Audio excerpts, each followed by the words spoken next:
Welcome to another episode of the Bounce Podcast. I'm Bob Lepine. I'm the lead pastor at Redeemer Community Church in Little Rock, Arkansas. I'm also on the board of directors for the Great Commission Collective.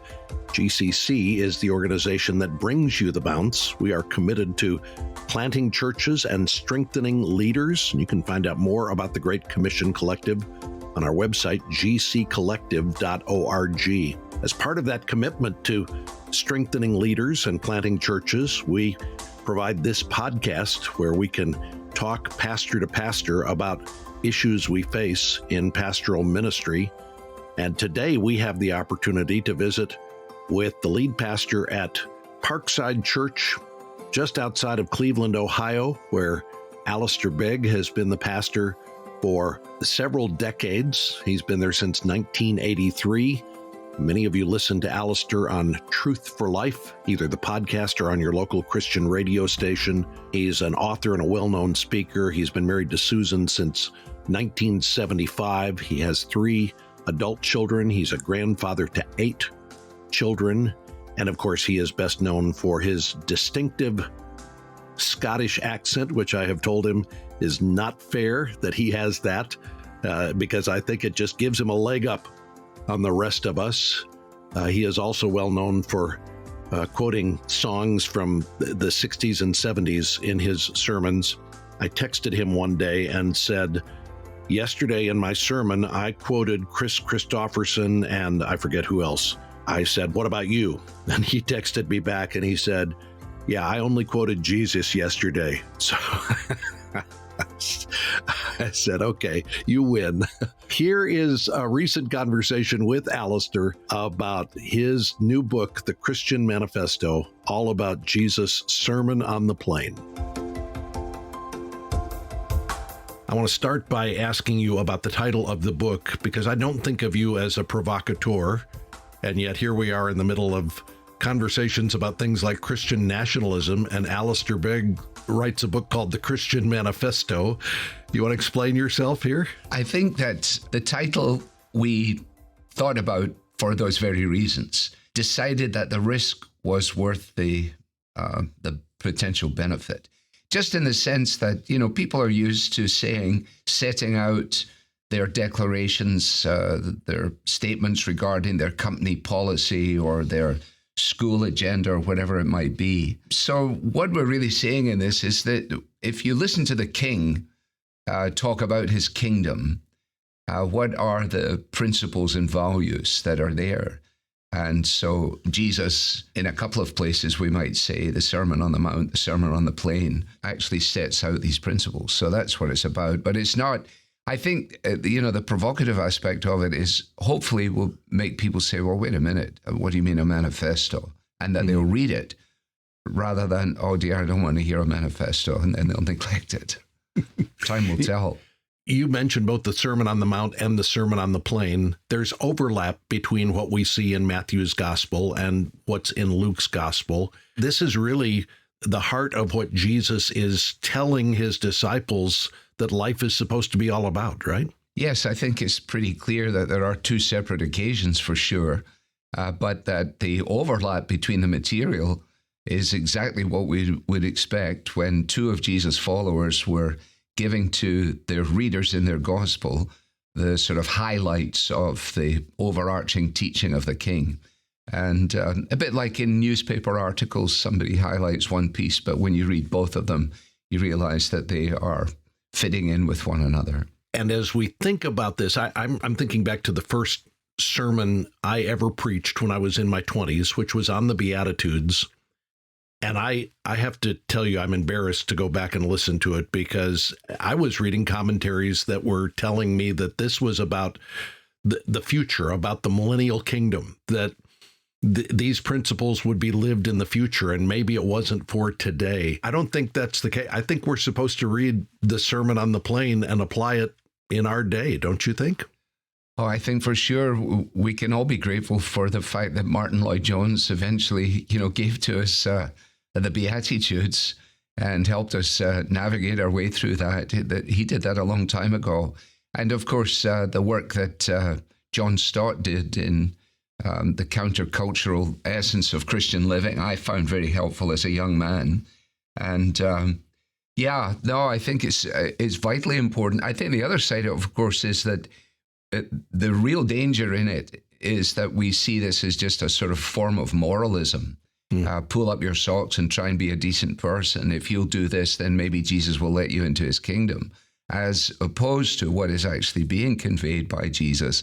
Here are the evidences, here are the marks of kingdom living. Here is the impact that comes when an individual or a community bow their knee to me and trust entirely in who I am and what I've done, that the outflow is from there. So that's working from in to out. And I think it's easy for any of us to read Luke chapter 6 and go, wait a second, I can't do this. Love my enemies and think different. This is unnatural and feels impossible. And I think that's part of the point, isn't it? That Jesus is trying to say, you can't do this. Well, yes, I think, it's interesting that you phrase it in that way, because part of the problem is that the sort of moral framework of Christianity with a big C is such that people do read this and say, oh, yes, I definitely can do this. And they might not make a very good job of it, but they're trying their best to be these people. And I think that when we read the material carefully, we realize exactly what you're saying, that Jesus is pointing out to us that this is an impossibility apart from the work of grace within our lives. We also need to keep in mind, and you point this out beautifully in the book, that this is not what we do to enter into the kingdom. This is what we do because we are citizens of the kingdom. And so to read it, I must be honest, Bob, I scan read this book in preparation for this conversation. I was immediately thinking of the passage where Paul says, I don't box in the air, I don't shadow box, but I beat my body.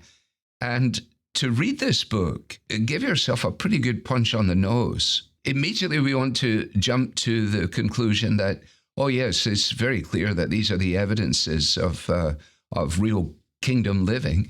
And yet we're confronted by the fact that, if we look on the last week, we haven't just been exemplary people in relationship to these things. And so the wonderful thing about it is that it casts us back again and again on the Lord, but not to use that as an excuse for the potential disobedience of our own hearts. I find great comfort that Paul said, there are things I hate, I end up doing, and there are ways I fall short. And so as I read the Sermon on the Plain, as I read your book, I think, well, it does pull me up short over and over again, but that's where I come back and re-believe the gospel and find my hope there.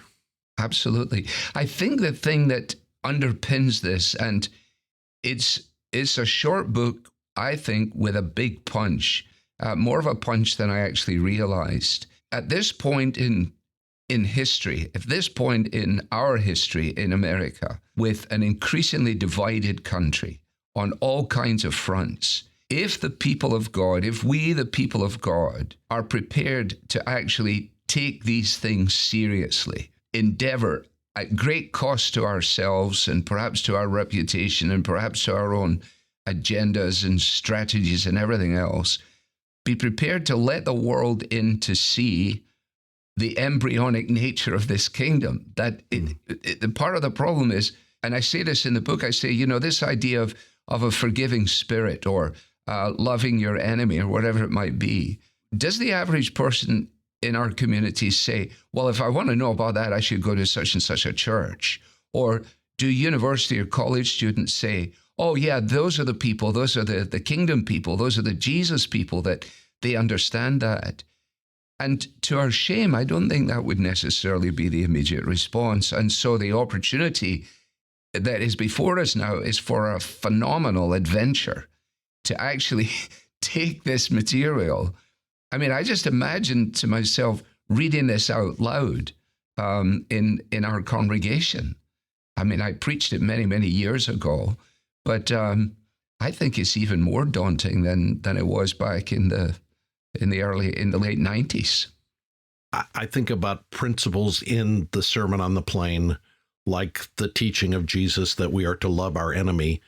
And I think of today, modern social media. I wonder how many Christians are taking a command to love your enemy, and as they write out their latest tweet or post their latest post on Facebook, are thinking, well, I need to be loving my enemy. It seems we've lost sight of some of these commands of Jesus. Yeah, and they're so fundamental. That's the striking thing.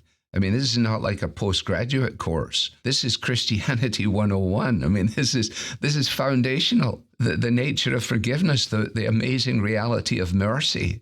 You know, the trouble is that we read these parables, I read these parables, and, you know, I want to be the younger brother that comes back, you know, on my knees.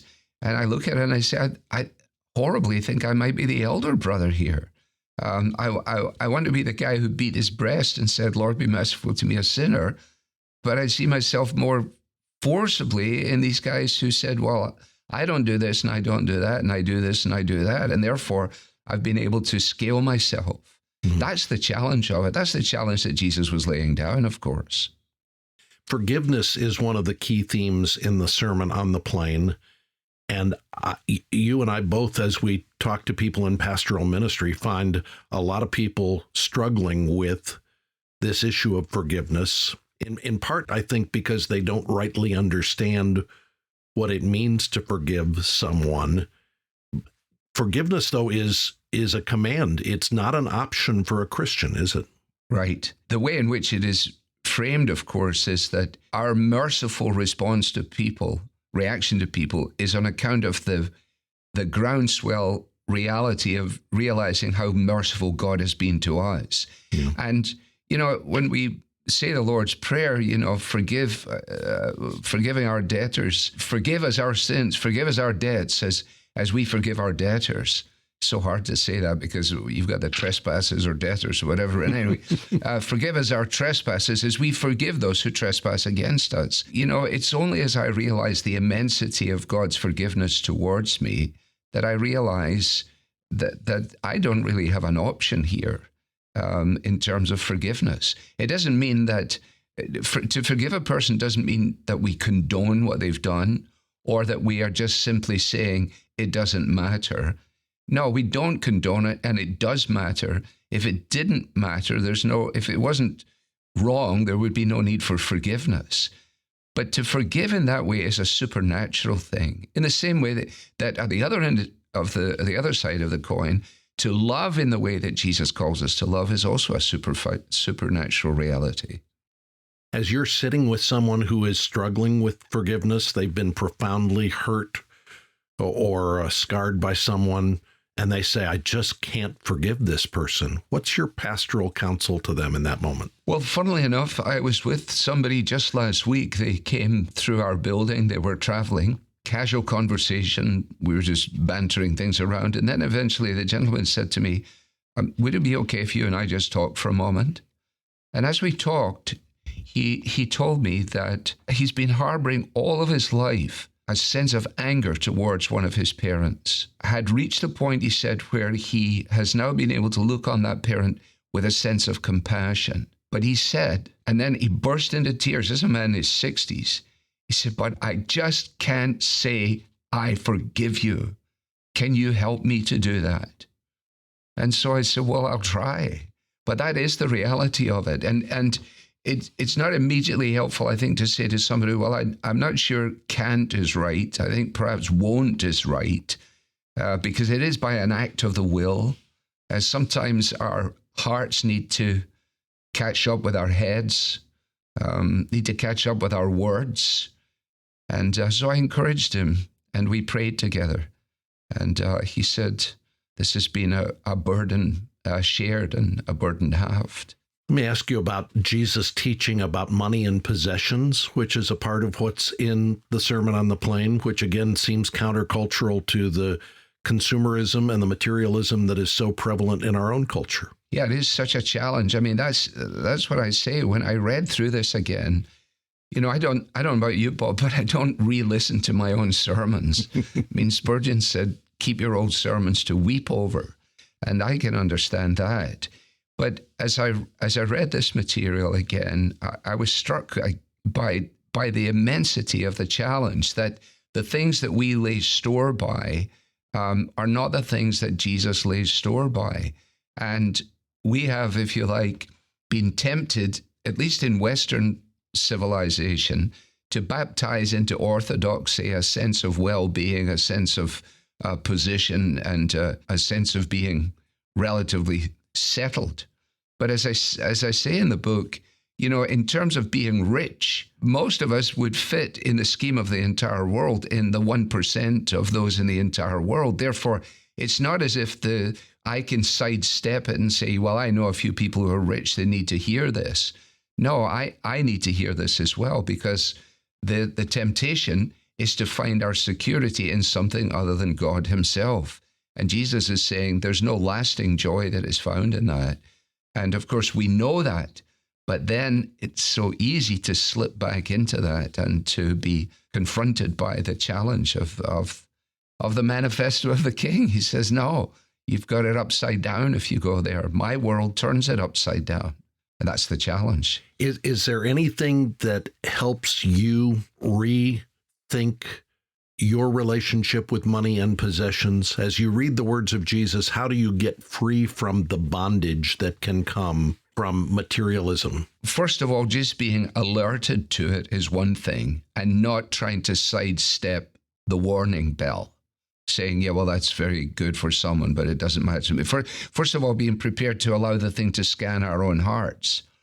And then I think generosity with what we have is a tremendous help to recognizing that what we have was entrusted to us on loan, and it's not ours to keep in any case. And, I say that as a Scot. We're known, along with the Dutch and a few others, for a sense of frugality and for, holding everything to ourselves. It's a real journey for me to discover that generosity with a provision that God has made is a wonderfully satisfying reality. And also, when you do that, when you disburse what you have, then you have less left, and therefore you are left to trust God, I suppose, more, because you're saying, I don't need this for my security. I need you as my security. Luke chapter 6 and the Sermon on the Plain does not feel to me like a passage you go to for comfort. It feels like a passage you go to to be challenged in your faith. And I think a lot of us open our Bibles looking for comfort rather than exhortation or challenge. Is there comfort, do you think, found in reading through the Sermon on the Plain? I think you're right, Bob. I think the initial impact of it is either to skip over it quickly or to run and hide, or to say, this must have meant something very significant in Jesus' day. But of course, we're postmodern people and we view things differently, and which, of course, is then just to be those who read the word but don't pay any attention to it at all. The joy that is found in it is the joy of bowing down to the King, is acknowledging that his way is actually perfect, that his plans are the perfect plans. And although they turn our lives upside down, it's not that we go out to say, I've got to find as many people as possible that can hate me, because then I would really be getting to grips with this. So that because some of us can make people dislike us, with just the blink of an eye. So it's important that we set the impact of individual statements that are often unearthed from the sermon within the context of the totality of what Jesus is saying. That this is not everything about the Christian life. This is not everything about what it means to bow beneath the King. And so we need to make sure that in taking this particular address, we set it within the wider framework of the entirety of Christ's ministry. Well, I'm thinking again about the title, The Christian Manifesto. I'm thinking, if somehow our world was shaped by this teaching, what a glorious reality that would be if we lived this way, if we all lived this way. That's what God intends for us. You and I both are children of the 60s, one way or another. And, Woodstock, whatever it was, and with all of its excesses and crazinesses aside, it was a genuine cry by that generation to discover what it meant to truly love. It was, as one journalist described it, the search for the nation's soul. Mm-hmm. And, it came up short. The challenge of dealing with wars amongst the nations has been addressed by establishing the United Nations.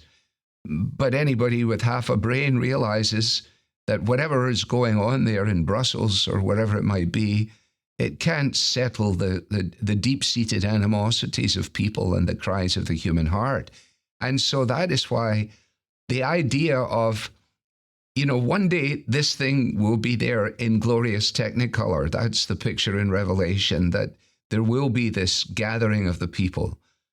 But in the meantime, somehow or another, local churches have got to figure out a way to open up their hearts and open up their doors to let people come in and understand that in our vulnerabilities and in our brokenness, we are subjects of a king. He is a merciful king. He tells the truth. He doesn't dodge the issues. And he died in order that we might learn to die to ourselves as well. And it is in dying to ourselves. And instead of making apologies for things that happened 250 years ago or 500 years ago, which is fairly, it's kind of like very trendy, that I could apologize for things I never did to people that I never met. Forget that for the moment. How about we just apologize for the things or ask for forgiveness for the things that we have done to the people that we have met? Perhaps people will say, well, wait a minute, I think we ought to give this a look. It's not about this. It's not about that. It's about Jesus. It's about, he's a king. Apparently, he has decided that his followers will live in a certain way by the enabling of the Spirit. These people over there are apparently trying it. Why don't we go check it out? You have in recent months been taking the Parkside congregation through Romans chapter 1 and Psalm 139 and Jude, which all point to how out of sync our culture is with God's word, God's expectations. It feels like the Sermon on the Plain in Luke chapter 6 is pointing us back inward and saying, it's not just culture that is out of sync with God's demands, but our own lives are out of sync. And that's, again, why we need the gospel for forgiveness and for transformation. Yeah, that's good, Bob. I wish I'd thought of that. One of the salvations for me in trying to tackle Jude and being tackled by Jude is the fact that he doesn't name anybody. He doesn't call anybody out. I mean, he gives us an identikit picture of the characteristics of people that will cause trouble and chaos if they're allowed to embed themselves. So there is, despite his very forceful approach, it's, if you like, an iron fist in a kid glove. And there is something in that, I think, that we need to be prepared to identify what he's calling us to see, while at the same time recognizing that every finger that points out has a number that point back towards us. Mm. And the Sermon on the Plain, we all know the thing about the plank and the twig, but we're horrible at finding twigs in people's eyes. There's a sort of humorous treatment of that in the book where we have this idea that we have a huge beam that is projecting from our foreheads, and we're trying to talk to somebody about something that they have in their eye, and they say, could you back up a little bit, please? And I say, well, why do I need to back up? I say, well, you got that huge thing sticking out of your head. Oh, no, I don't. No, I don't. They say, yeah, you do. And yet we're masters at that, and churches are horrible for that. Yeah. Self-righteousness, self-pity. Self. And that's why we need to bow down before the King. That's why he gives us the sermon. And I think it's not unimportant for us to be looking and saying, this is what is wrong in our world, and this is how the gospel would fix that. But if we neglect, this is what is wrong in my own heart, and this is what needs to be addressed there, then we drift into the self-righteousness that you're talking about. I want to ask you about the last chapter in the book, because after all of the challenging teaching of the Sermon on the Plain, you conclude the book by talking about the heart of the King. Why is that so important as we work our way through this material? Well, just in the same way that when we listen to somebody giving a talk, there is a person there. There is a life there. That we hear these words and we respond to them not simply because we can understand the syntax, but because we sense something of the person, at least at best. And so when we read the words of Jesus, we need to realize that these are Jesus' words. He is the Christ who has spoken clearly. He is the Christ who has compassion on people. He's the Christ who gives up himself in order others might find in him the longings of their hearts. And that's why we finish in the way that we do, so that we don't get the creed, as it were, distanced from the compassionate heart of Christ himself. I think every pastor who preaches, every author who writes a book like this, comes away thinking, I hope my readers or my listeners will think differently as a result of their interaction with this, will feel differently, and will act differently. As you think about this book and your prayer for this book, what do you hope will be different? How do you hope people will be different after they have read this book and they've meditated on this sermon?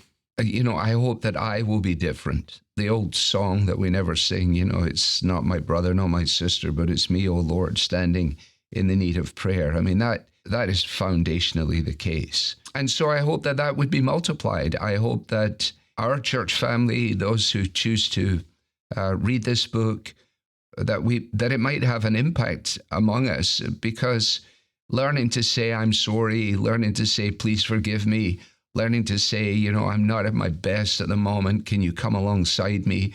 Learning to say, yes, I know that these people believe a very different agenda, that their lifestyle is orientated in another direction, and learning to say, but I have no basis upon which I could argue that I myself would not be where they are, were it not for the amazing grace of God, were it not for his compassion towards me.